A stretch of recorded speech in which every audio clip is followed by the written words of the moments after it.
क्रोधित व्यक्ति का जीवन बदल देगी, ये गौतम बुद्ध की कथा। एक दिन गौतम बुद्ध अपने शिष्यों के साथ एकदम शांत बैठे हुए थे। उन्हें इस प्रकार बैठे हुए देख शिष्य चिंतित हुए कि कहीं वह अस्वस्थ तो नहीं है।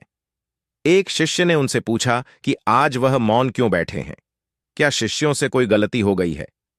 इसी बीच एक अन्य शिष्य ने पूछा कि क्या वह अस्वस्थ हैं, पर बुद्ध मौन रहे।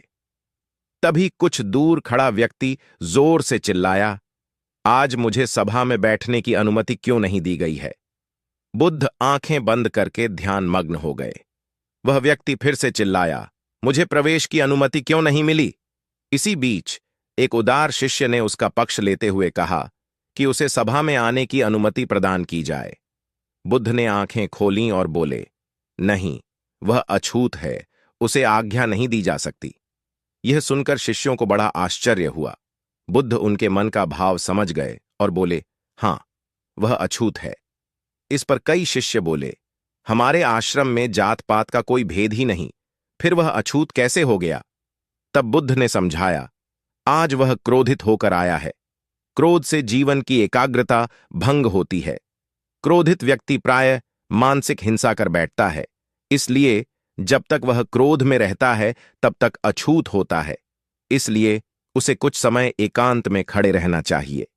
क्रोधित शिष्य भी बुद्ध की बातें सुन रहा था। पश्चाताप की अग्नि में तपकर वह समझ चुका था कि अहिंसा ही मनुष्य का महान कर्तव्य व परम धर्म है। वह बुद्ध के चरणों में गिर पड़ा और कभी क्रोध न करने का प्रण लिया।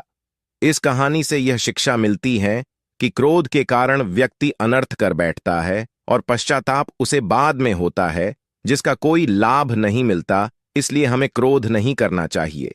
असल मायने में क्रोधित व्यक्ति अछूत हो जाता है और उसे अकेला छोड़ देना चाहिए। क्रोध करने से तन, मन और धन तीनों की हानि होती है। क्रोध से ज्यादा हानिकारक कोई और वस्तु नहीं है। नमो बुद्धाय।